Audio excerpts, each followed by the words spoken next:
여러분 안녕하세요. 질병치유 퍼머컬처 농장 조성 세 번째 얘기인데요. 자, 오늘 얘기는요, 고산형 쿠바식 틀밭 그리고 평지형 한국식 틀밭입니다. 아마 새로운 용어들이 나왔을 겁니다. 쿠바식 틀밭에 있어서는 많이들 소개되어 있고 그냥 틀밭 하면 이제 많이들 아실 겁니다. 하지만은 이제 틀밭이 두 개가 이제 보통 소개되고 있거든요. 많이들 합니다. 이제 쿠바에서 건너온 이제 흙을 채우는 고산형 쿠바식 틀밭.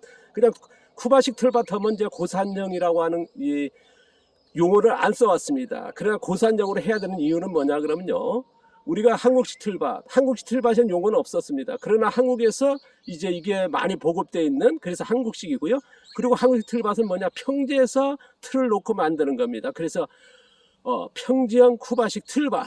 그래서 이 두 가지를 이제 용어를 써야 되고 구분시키는 방법입니다. 그러니까 지금 보시면은 많은 분들이 이제 틀밭 해가지고 쿠바식 틀밭이 소개되고 있고, 그 다음에 이제 한국식 틀밭이 소개되고 있습니다. 그런데 분명히 차이가 있는데 이걸 구분 안 하고 있거든요. 근데 구분할 필요가 있다. 거듭 말씀드렸습니다만 흙을 높게 채우는 거죠. 그럼 고산형 쿠바식 틀밭이 되겠고, 평지에다가 그냥 만드니까 평지형 한국식 틀밭이 됩니다.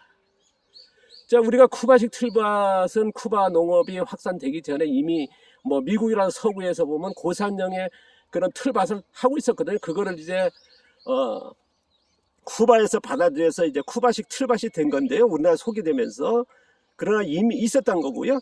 그 다음에 이제 제가 이제 앞서 얘기했습니다만은 여기 이사 온 지가 한 13년 되지 않습니까? 그 전에 제가 전업농 할 때에 틀밭을 전부 다 만들었습니다. 제가 이제 그 전업농 할 때 틀밭 만들 때만 해도 이제 도시농이라든가 자금농 어디에도 이제 틀밭은 개념이 우리나라에서 없었습니다. 용어 자체도 없고 틀밭 하신 분도 없고요. 뭐 있을지 모르겠으면 거의 화단 정도? 그때에 제가 이제 전업농장 만들면서 전체를 틀밭을 만든 게 바로 한국식 틀밭, 평지형이죠. 그러니까 많은 분들이 의아했고 의구심도 많이 가졌습니다. 근데 틀밭을 만들고 나니까 이제 많은 분들이 관심을 가지고 찾아오기 시작했고, 그게 시발점이 돼서 이제 처음 경농장이 됐습니다. 그리고 오신 분마다 이제 제가 먹고 있는 음식을 보고 먹고 싶다 그래서 그걸 만들어주게 되고 만드는 방법을 알려주기 시작한 게 체험 교육농장이 됐습니다. 그러니까 치유 음식 체험 교육농장이 된 거거든요. 그래서 거기에 올려진 재료들이 뭐냐, 제가 바로 틀밭에서 생산한 닭도 키웠고 그 다음 쌀도 생산했습니다. 채소 생산했고요. 그러니까 거기에 올려지는 음식 체험의 98%가 제가 생산한 재료들이었거든요. 그리고 특히나 그 음식 체험은 저 혼자서 진행했습니다. 30명이든 50명 오면은 제가 이제 1인당 8,000원 받았습니다. 그 당시에 되게 싸다고 했거든요. 그럼 50명이 다 내가면 40만 원 아닙니까? 그러면 제가 이제 재료가 거의 농사에서 보면 농자재 안 쓰고요. 그 다음에 체험에 갔을 때 그 재료는 전부 다 사오지 않습니다. 사온 거는 뭐냐 그러면 소금, 견과류 정도. 거기에 올려지는 이제 고기, 채소, 쌀 같은 건 나가 했기 때문에요. 그러니까 50명 다 돼가면 40만 원이지 않습니까? 그러면 이제 원가가 없으니까 거의 2만 원 정도면 원가 될 겁니다. 그래서 소문나기를 이제 수익률 80% 농장이 됐던 거거든요. 거기에는 제가 이제 체험으로 바로 연결되면서 농장 개설 1년도 안 돼가지고 확산된 게 뭐냐면 틀밭이 큰 역할을 했습니다. 그리고 또 하나 뭐냐면 이런 멀칭한 농사죠. 대개 쿠바식 돌밭은 어떻습니까? 밭갈이를 하거든요. 쿠바식 농업에서 비료가 어떻습니까? 우리가 이제 소련이 붕괴되면서 화학비료가 공급 안 되니까 이제 식량 작업하기 위해서 서구에 고산형 틀밭이 들어왔고, 거기다가 이제 비료 뭐냐 그러면 쿠바라고 하는 날씨가 어떻습니까? 1년에 이런 녹색의 그 풀들이 자라지 않습니까? 유기물이 자라거든요. 그러면 거기에다가 이제 지렁이 사육장을 만들어서 그 풀을 벌다 놓으니까 지렁이들 어떻습니까? 빨리 그 풀을 먹고 똥을 싸거든요. 그럼 분변토라지 않습니까? 그러니까 지렁이 분변토가 바로 이제 비료가 됐던 거거든요. 그 분변토 지렁이는 어떻습니까? 분변토 같은 경우는 바로 그 풀을 먹고 똥으로 나온 거기 때문에요. 그러니까 완전한 화학비료 버금가는 속효성이 되는 겁니다. 완전히 그 아미노화 된 거죠. 그러니까 넣자 말자 뭐냐 수분과 만나면서 양분이 되는 거죠. 작물의 양분이. 그래서 화학비료와 같은 역할을 하는 속효성의 작물용 비료가 됩니다. 그러니까 속효성 농업이거든요. 제가 앞서서는 촉성재배, 촉성재배, 그 다음 자연재배, 그 다음에 지연재배 있지 않습니까? 그러니까 쿠바식 농업은 뭐냐? 쿠바 농업은 촉성재보다 한 단계 더 위에인 초촉성 재배나 다름없습니다. 노지지만은요. 거기다가 이제 틀밭이라고 하는 그게 있습니다만은 어쨌든 쿠바식 농업과 비료, 그 다음에 작물 키우는 방법이 바로 거의 맞춰 있습니다. 그러니까 쿠바식 농업은요, 유기농업이라 할 수도 있겠죠. 뭐, 왜냐 그러면 그런 규칙은 없으니까. 한데만은, 촉성재배의 전형적인 방법이라는 거.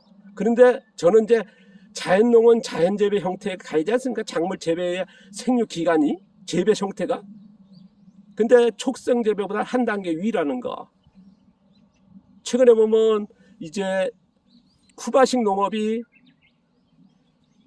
쿠바식 틀밭이 자연농으로 많이들 하시면서 거기다 보면 이제 분별 뭐랄까요 부식탭이라든가 그런 반려탭이가 촉성재배를 가지 않습니까? 그걸 자연농에 한다는 건 조금 맞지 않을 것 같고요. 또 하나는 뭐냐 그러면 퍼머컬처에서 많이 하지 않습니까?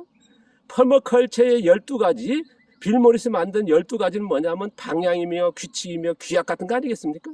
그러니까 퍼머컬처를 보시면 12가지 보니까 너무나 뛰어난 거거든요.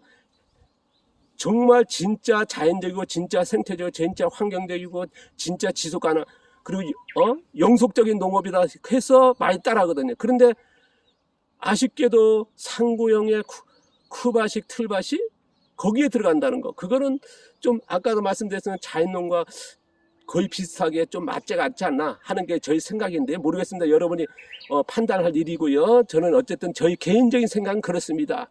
보시면 지금도 제가 이제 쿠바식 틀밭과 한국식 틀밭, 상구형 틀밭과 평지형 틀밭 두 가지를 이제 여기에 보시면은 요거는 이제 상구형 쿠바식 틀밭이 되겠고요. 흙을 채운 높이 채운 거고요. 블록으로 만들었습니다. 여기는 뭐냐면 나무 틀밭을 하는데 평지에다 만든 평지형 한국식 틀밭입니다. 제가 아까 말씀드렸습니다만 전업농 할 때는 평지형 한국식 틀밭이었고요. 그럼 지금 여기 집 뒤에 지금은 축사로 지었습니다만 제가 이사 오기 전에 집만 계약하고 먼저 뭘 했냐 그러면 뒤에다가 이 집 뒤에다가 지금 창고 지은 자리에다가 상고형 쿠바식 틀밭을 만들었습니다. 피죽하고 나무 판재로요. 그랬더니 뭐냐 6년 동안 관찰한 결과 단점이 너무 많더라. 장점은 뭐냐 단지 보기 좋은 것밖에 없다. 만들 때 흙을 채우느라고 너무 힘들었고요. 그리고 피죽은 3년도 안 갔고요. 나무 판재 두꺼운 거 했습니다만 5년이 안 갔습니다. 5년이 안 가고 4년 되니까 다 무너지기 시작은 나무가 다 뭡니까? 썩는다 그러죠. 그리고 농사 과정이 뭐냐? 빨리 가뭄 탑니다. 물이 뭐냐 많이 들어가거든요. 왜냐하면 흙이 높다 보니까요. 빗물이 빠지지 않습니까? 그리고 뭐냐 작물 생육이 문제입니다. 왜? 높다 보니까요. 높이에 따라서 뭐 20cm, 30cm 높이 하다 보니까 그런 문제가 나오는 거죠. 그리고 뭐냐 냉해, 동해에 노출된다는 거. 쿠바는 괜찮지만은 날씨가 일정하니까요. 거의 비슷하지 않습니까? 근데 우리나라는 겨울이라는 게 있거든요. 봄 같은 데 있거든요. 그런 문제가 나오고요. 그래서 제가 앞서 이론상으로 연결해서 쿠바식 틀밭은 100가지의 단점이 있고 장점이 10가지다. 장점도 단지 보기 좋은 것 뿐이다. 그래서 그거를 자세히 소개했거든요. 그래서 지금 이 두 가지로 해서 제가 6년 동안 해서 결과가 100자 단점이 있다는 걸 해서 제가 도시농 교육이라든가 귀농 교육에서 하지 말라고 이제 해왔습니다. 왜 하지 말아야 되는 이유. 그 다음에 대안으로서 평지형의 한국식 틀밭을 보급해 왔습니다. 그런데 용어는 안 썼습니다. 되게 그냥 쿠바식 틀밭. 우리는 그냥 한 게 그때 따라서 그냥 틀밭 이렇게 만들어라 그만 했습니다. 그래서 앞으로는요, 보시면 이게 흙을 찾기 때문에 고산형이 되겠고요. 그래서 쿠바식 틀밭이 되겠고요. 여기는 평지에다가 고랑하고 이게 전체에다가 평지, 일정하게 평지에다가 단지 이 나무 틀에서 얹기만 한 겁니다. 그 다음에 여기다 멀칭만 한 거거든요. 그래서 평지형 틀밭입니다. 그러면 이게 딱 두 가지가 구분될 겁니다. 앞으로 이제 용어를 쓸 때라든가 누가 어디 소개할 때에 고산형 쿠바식 틀밭, 평지형 한국식 틀밭 하면은 지금 뭐 그냥 틀밭 한다만 하니까 비교가 안 되는 거거든요. 그래서 거듭 말씀드리면 이게 흙이 이렇게 높다 보니까 나무 판재했을 때에 빨리 이제 교체해야 된다는 거. 그 다음 흙을 채우려니까 너무 고동는 거 아닙니까?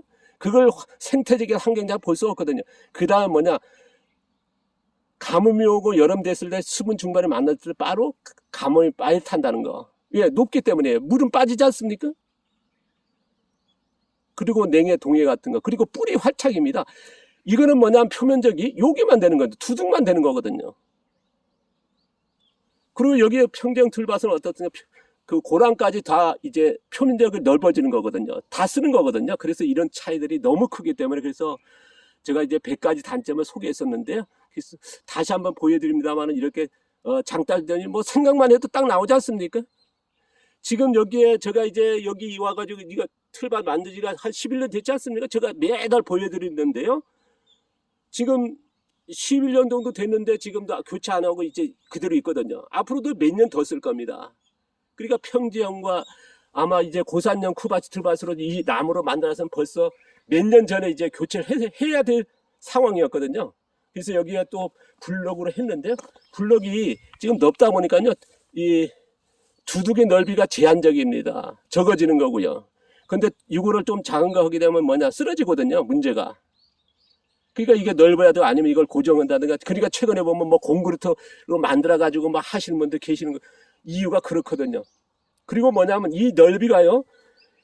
넓이에 따라서 작물 재배하는 게 저희들은 연차원작제 아닙니까? 그럼 연중으로 재배하는 심는 그거나 수확하는 그래서 농지 활용이 10에서 30%까지 아니면 최대 40%까지 차이가 납니다. 그래서 이런 것들이 감안해야 또 해야 되고요. 제가 이제 다음 시간에는요. 평지형 한국식 틀밭 어떻게 만드는지 제가 앞서 소개했으면 다시 한번 소개해 드리겠고요. 그 다음에 이어서 지금 여기 사진 영상으로 보여지는 두둑밭 만들기도 하겠습니다. 그 다음에 멀칭 어떻게 하는지, 그 다음 작물 어떠신지 계속 소개하겠습니다. 자, 오늘 조금 아마 이렇게 비교되는 한다는 게 조금 그렇습니다만 어쨌든 간에 지금 고산형 흙을 채운 고산형 쿠바식 틀밭이 자연농으로 된다는 게 난 좀 아쉽고요. 자연농으로 해야 될까요? 자연농을 갈 수 없는 농업이지 않을까? 틀밭 형태가 그렇습니다. 그리고 고산형 쿠바식 틀밭이 퍼머컬처에서 많이 소개되는데요. 퍼머컬처의 12가지가 이제 빌 모리스마든 규칙, 규약, 방향 같은 거 아니겠습니까? 그래서 그 12가지가 너무 환상적이거든. 진짜 환경적이고 진짜 생태적이고 진짜 자연적이고 진짜 지속가는 방법이거든. 그러니까 많은 분이 따라하는데 그거를 저는 쿠바식 고산형 쿠바식 틀밭이 들어가 있다는 게 좀 아이러니컬하죠? 맞다 보기는 아쉽고도 너무나 아쉽습니다. 이걸 굳이 집어넣어야 되냐. 그래서 저는 퍼머컬처에는 4, 5그룹에 해당하는 이런 평지형 한국식 틀밭 자연농의 4, 5그룹이죠. 이게 맞지 않나 하는 저희 생각도 해봅니다. 뭐 여러분 판단은 여러분이 하시는 거고요. 자, 오늘 불편했다면 좀 이해해 주시기 바랍니다. 감사합니다. 고맙습니다.